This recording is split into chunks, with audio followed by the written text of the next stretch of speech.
yung sinabi ni Presidente, kundi sinasabi lang niya yung background, lahat ng mga kandidato, yung line-up niya. And also, gusto ko lang sabihin sa lahat na yung mga kandidato na mahilig mang-away o tumatakbo, mahilig mang-atake, siguro hindi siya tumatakbo para sa bayan. Ibalik ang nakaw na yaman.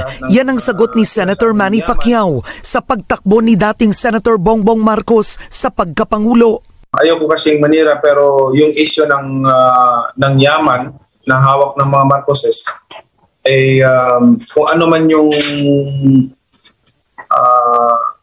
nanakaw nila sa ating gobyerno, ang kailangan na sigurong ibalik yung sinisigaw ng taong bayan. Kundi tumatakbo siya para sa kanyang pamilya. Kasi pinipersonal mo, at the end of the day, ang taong bayan naman ang pipili. Kami ay nandito tumatakbo, nagpipresenta ng aming advokasya para mapaganda natin ang pamumuhay ng bawat Pilipino, mapaganda natin ang Pilipinas. Yun ang trabaho namin, kaya kami tumatakbo para ipaalam sa inyo na ito yung plano namin na para sa kinabukasan ng ating bansa.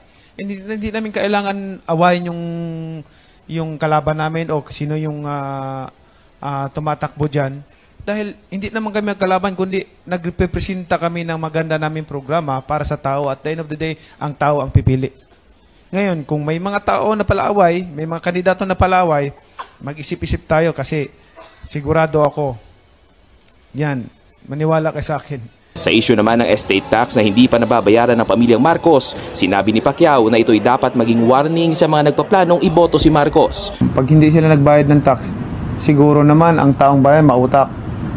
Kasi pag ibinuto mo pa yung hindi nagbabayad ng tax, hindi ko na alam talaga kung saan ang gagaling yung talino natin. Nagbabala pa ito na posibleng bumalik ang martial law sakaling manalo si Marcos dahil sa pag-iisip na sila ang gobyerno at pwede nang gawin kung ano man ang kanilang gusto.